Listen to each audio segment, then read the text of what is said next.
Já de volta aqui com o TV Mar News, nesse momento 11 horas e 37 minutos. E olha, a gente tem um recadinho da Equatorial para você, viu? O clima carnavalesco já invadiu o estado e para aproveitar a festa de Momo com alegria e segurança, preste atenção nesse recado da Equatorial sobre os riscos e perigos com energia elétrica. Não jogue serpentinas, confetes ou líquidos e nem instale enfeites próximo à rede, pois isso pode, então, ocasionar choque. É preciso observar a altura dos trios elétricos e carros alegóricos para que não cheguem perto da rede elétrica. Isso evita choques elétricos e rompimento de cabos. Se for montar um palco, observar a existência da rede elétrica e tomar cuidado para não a tocar. Em caso de colisão com poste, mantenha a distância dos fios partidos de energia, isole a área e ligue imediatamente para a Equatorial pelo telefone 0800 082 0196. E se houver vítimas, ligue para 191 ou 193. Equatorial, pelo cliente hoje, pelo futuro todo dia. Todo cuidado é pouco, né, gente, quando a gente fala sobre a prevenção de choques elétricos, não é isso? Olha, você sabia que o maior caso de racismo religioso do Brasil aconteceu aqui em Alagoas, no dia 2 de fevereiro de 1912.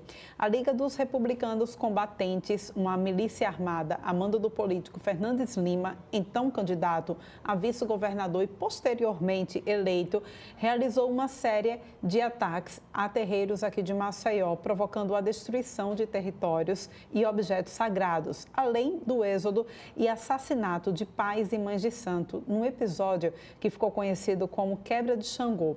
Isso nos leva a refletir sobre a intolerância religiosa. E é sobre esse assunto que a gente vai conversar com Jonathan Silva, ele que é superintendente de políticas para a igualdade racial da CEMUD. Já está aqui com a gente. Bom dia, seja bem-vindo aqui ao nosso estúdio, Jonathan.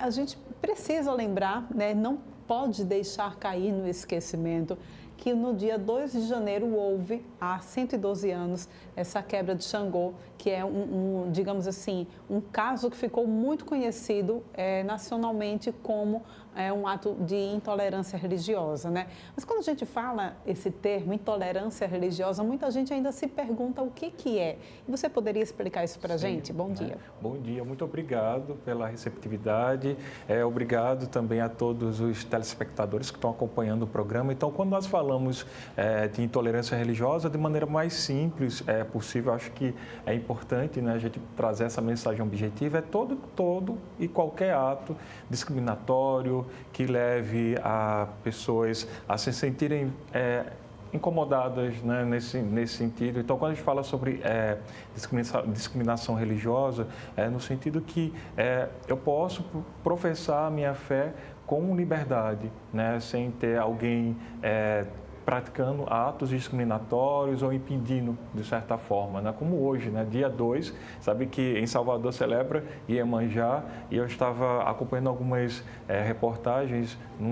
Aqui, né, na Paraíba, teve uma imagem cortada da cabeça da Iemanjá, né? Então, isso mostra que ainda nós precisamos muito avançar nessa pauta. Em Alagoas, né? Hoje eu digo que é um dia de reflexão, para que a gente pense um pouco sobre a nossa história, né, e como é que a gente quer propagá-la, né, para as novas gerações. Então, é muito importante estar tocando nesse tema, e principalmente quando a gente fala sobre intolerância religiosa.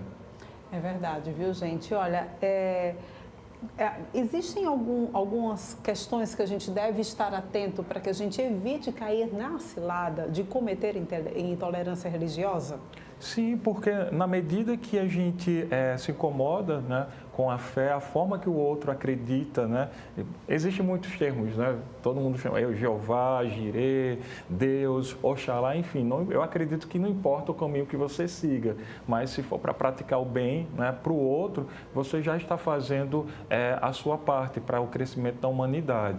E existem pequenos atos, né, que a gente pode evitar, perguntas que às vezes são indelicadas, né? Eu acho que nós temos acesso à informação hoje, né? Isso é muito bom. Eu acho que é importante, né, que a gente observe que pequenos atos, perguntas que são incômodas, ou até mesmo, por exemplo, existem as oferendas, né? Muita gente vai lá e coloca a mão, né, sem saber para o que é, tem muita gente que tem medo, ou faz referência sempre, né, tudo que é associado ao negro, às religiões de matriz africanas, representou mal. Então, é importante entender, né, o contexto para evitar certas posturas, né, posturas que muitas vezes são ignorantes. Pois é, agora é claro que o Estado, ele tem também um importante dever nessa situação, né?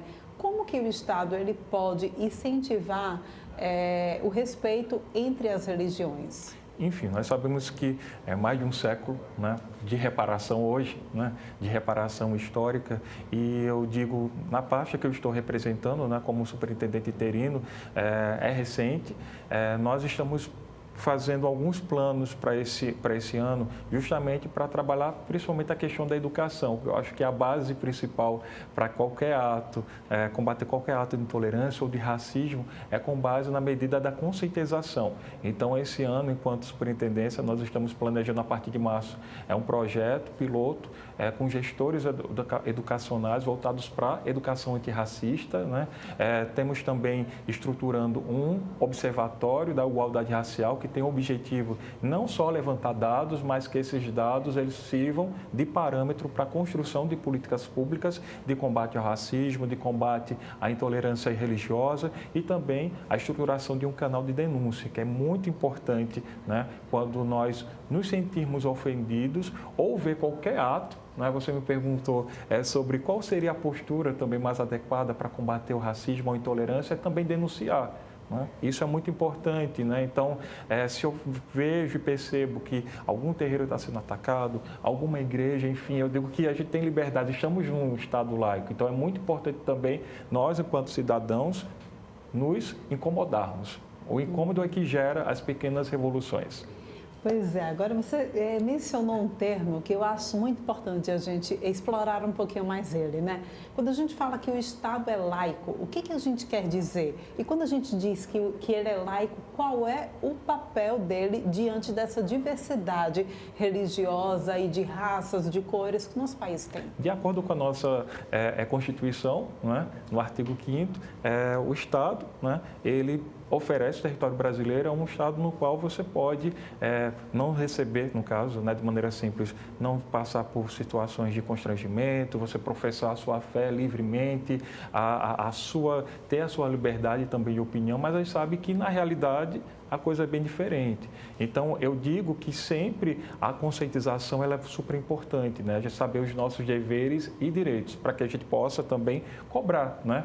Então, acho que na medida que a gente se incomoda, é que a gente faz o movimento, né? Então, o Estado ele tem um papel fundamental também para estar fiscalizando, né? E, ao mesmo tempo, também estar estruturando projetos, políticas públicas para que isso seja estruturante, para que a gente possa garantir, ao mesmo tempo, que a sociedade atual ela possa alcançar realmente esse olhar múltiplo, esse olhar diverso, respeitando e garantir também que as próximas gerações não venham a replicar, né, coisas que são tão, de uma certa forma, perversas. É verdade.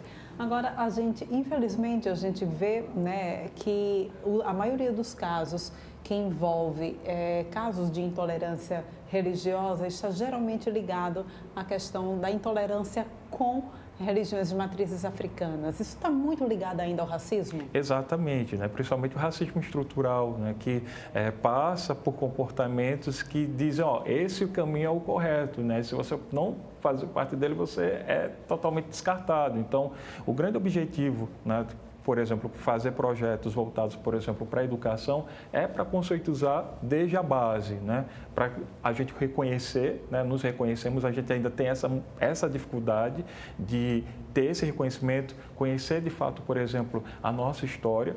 Aqui em Alagoas, nós temos uma influência muito forte, né? Afro-indígena, e a gente precisa valorizar isso e trazer para o nosso dia a dia, seja no trabalho, seja em casa, seja na escola. Então, na medida que a gente se pertence a um local, a gente tem essa consciência, a gente cria um processo no qual é de valorização da nossa identidade. Então, acho que isso é fundamental para que a gente venha caminhar para esse Estado laico, né?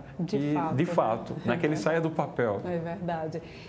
Entender de uma vez por todas também que toda religião deve ter como base o amor e o respeito, deve também ser esse o caminho? Sim, eu acredito que independente do caminho que você segue, né, se você o objetivo é praticar o amor, o respeito ao outro, você está chegando realmente, de fato, naquele ser supremo, né? Que nós podemos dar inúmeros nomes. Então, e outra coisa também que é importante, uma religião não é menos importante ou mais importante que outra. Nós estamos no mesmo barco, com diferentes visões. É isso que faz a gente ter esse olhar diverso, mas ao mesmo tempo sem esquecer a questão da inclusão, né? Não se faz, né, a diversidade sem a inclusão. Então, acho que a gente pensar nesse universo, nessa percepção, nos traz a consciência de que todos nós somos diferentes, múltiplos, e que a gente caminha para um bem maior, que é ter paz, equilíbrio, né, praticar o amor. Acho que são as mensagens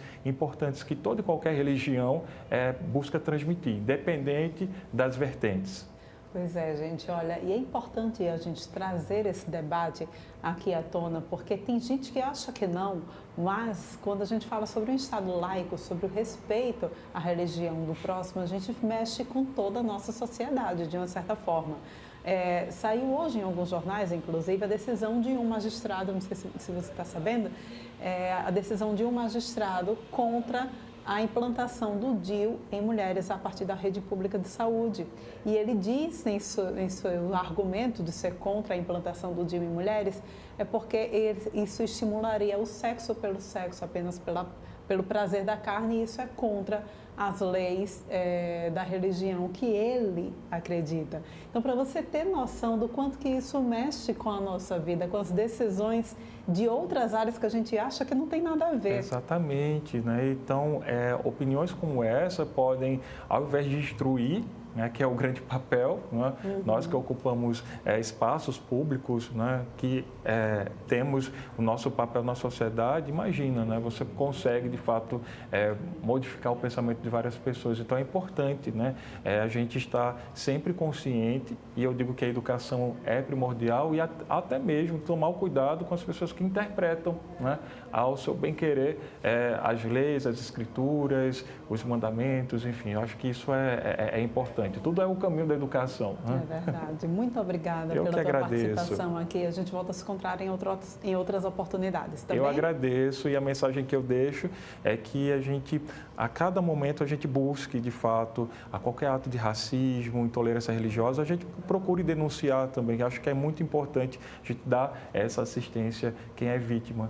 Quais são os canais de denúncia, então? Nós estamos estruturando, né, conforme eu falei, mas o caminho, hoje nós temos uma delegacia especializada, né, no Estado, e procurar a delegacia mais próxima, né, para que a gente possa fazer a devida denúncia, seja em caso de racismo ou intolerância. Muito bem, muito obrigada, Jonathan. Obrigado, eu que agradeço. A gente vai agora para um rápido intervalo, rapidinho mesmo, daqui a pouquinho a gente volta, ainda tem esporte no próximo bloco, já já.